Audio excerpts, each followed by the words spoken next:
రైతే రాజు. రైతును నెత్తిన పెట్టుకున్నాడు రాజశేఖర రెడ్డి గారు. రుణమాఫీ చేయలేదా రాజశేఖర రెడ్డి గారు? రాజశేఖర రెడ్డి గారు ఉన్నప్పుడు మద్దతు ధర లేదా? రాజశేఖర రెడ్డి గారు ఉన్నప్పుడు పెట్టుబడి తగ్గించలేదా? రాజశేఖర రెడ్డి గారు ఉన్నప్పుడు డ్రిప్ కోసం సబ్సిడీ అయితేనేమి, ఇన్పుట్ సబ్సిడీ అయితేనేమి, పంట నష్టపోతే పంట నష్టపరిహారం అయితేనేమి, యంత్రాల మీద సబ్సిడీ అయితేనేమి, ఇలాంటి ఎన్ని ఉన్నాయి. అందుకే కదా ఆ రోజు వ్యవసాయం పండుగ అయింది. మరి ఇప్పుడు ఎలా ఉంది వ్యవసాయం అన్న? వ్యవసాయం ఎలా ఉంది?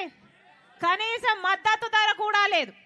కనీసం డ్రిప్ వేసుకుందామంటే డ్రిప్ మీద సబ్సిడీ కూడా లేదు. పంట నష్టపోతే నష్టపరిహారం చెల్లించే దిక్కే లేదు. మొత్తం రైతులంతా అప్పుల పాలైపోయారు. ఆత్మహత్యలు చేసుకుంటున్నా కూడా అసలు పట్టించుకునే దిక్కే లేకుండా పోయింది. ఇదేనా వ్యవసాయం అంటే? ఇప్పుడు వ్యవసాయం పండుగ కాదు, వ్యవసాయము దండగ అయిపోయింది. ఏం చెప్పాడు జగన్మోహన్ రెడ్డి గారు? 3,000 కోట్లతో ఒక ధర స్థిరీకరణ నిధి ఏర్పాటు చేస్తానన్నాడు జగన్మోహన్ రెడ్డి గారు. 3,000 కోట్లతో ఒక ధర స్థిరీకరణ నిధి ఏర్పాటు చేస్తానన్నాడు జగన్మోహన్ రెడ్డి గారు. దాంతో ఏ రైతు నష్టానికి అమ్ముకునే అవసరం లేకుండా 3,000 కోట్లు ప్రతి సంవత్సరం నేను పక్కన పెడతానన్న జగన్మోహన్ రెడ్డి గారు ఎన్నిసార్లు 3,000 కోట్లు రైతుల కోసం పక్కన పెట్టారు? ఉందా మద్దతు ధర? మరి ఎందుకు ఇవ్వలేదు మద్దతు ధర? ఇంకేం చెప్పాడు?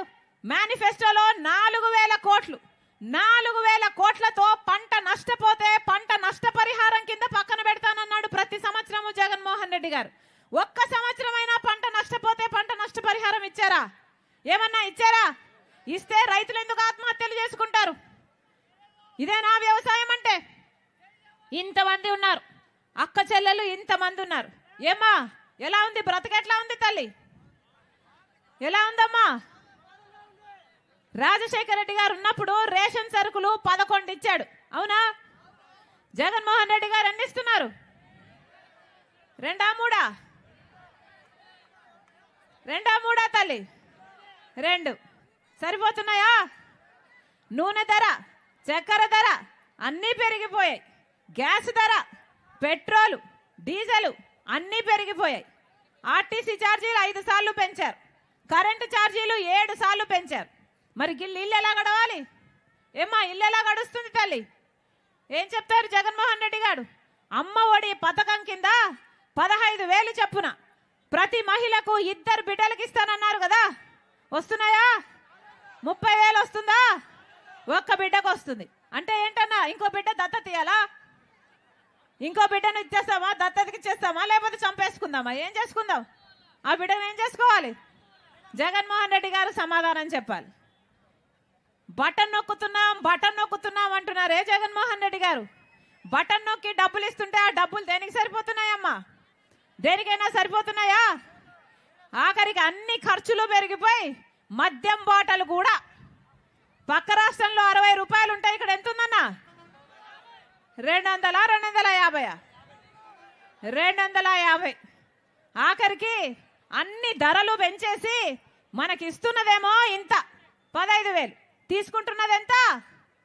40,000. అంటే ఒక చేత్తో మట్టి కుండని ఇస్తున్నారు, ఇంకో చేత్తో వెండి కుండని తీసుకుంటున్నారు. బాగుందా? ఇది కదా జరుగుతున్నది. ఏం చెప్పారు జగన్మోహన్ రెడ్డి గారు? పూర్తి మద్యపాన నిషేధం చేస్తానని మీ అక్క చెల్లెలు అని తిరుగుకుంటూ చెప్పాడు కదా జగన్మోహన్ రెడ్డి గారు. ఇలాగే నేను కూడా bye bye campaign, bye bye Babu campaign నడుపుతూ నేను కూడా ఇలాగే మైకు పట్టుకొని జగన్మోహన్ రెడ్డి గారికి ఓట్లేయండి, పూర్తి మద్యపాన నిషేధం చేస్తాడు జగన్మోహన్ రెడ్డి గారు అని చెప్పిన దాన్ని నేనే. అయిందా అన్నా మద్యపాన నిషేధం? ఇప్పుడు మద్యపాన నిషేధం కాలేదు కదా, సర్కారే మద్యం అమ్ముతుంది. బయట వాళ్ళు ఎవరు అమ్మటం లేదు, స్వయంగా సర్కారే మద్యం అమ్ముతుంది. జగన్మోహన్ రెడ్డి గారే మద్యం అమ్ముతున్నారు. ఏమమ్ముతున్నారు? భూమట, స్పెషల్ స్టేటస్ అట, క్యాపిటల్ అట, డిఎస్సి అట, మొత్తం.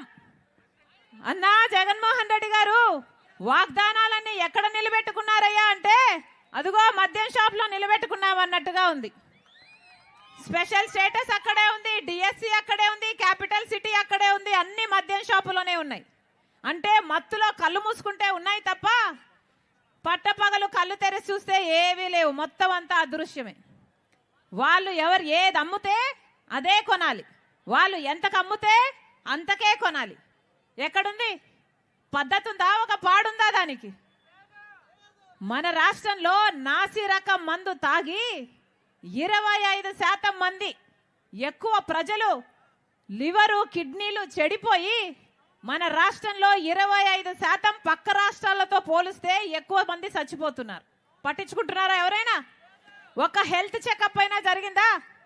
మద్యంలో హెల్త్ ఉందా లేదా అని ఎవడైనా చూసుకుంటున్నాడా? ఓన్లీ క్యాష్ అట కదా, నో డిజిటల్ పేమెంట్స్ అట, అవునా?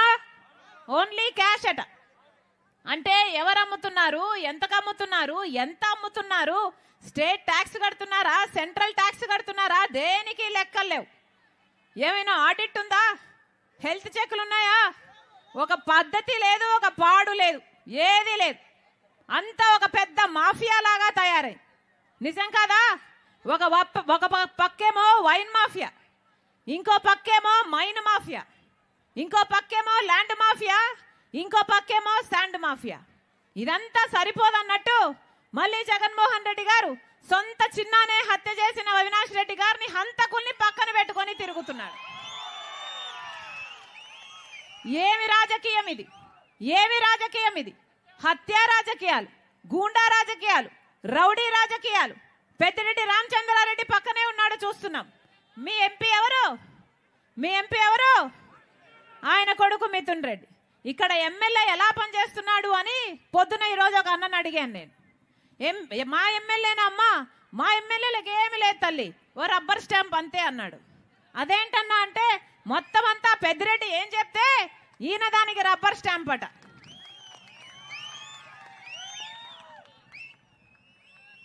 మొత్తం అవినీతి మొత్తం పెద్దిరెడ్డి చేస్తాడు, దానికి ఈయన గంగిరెద్దిలా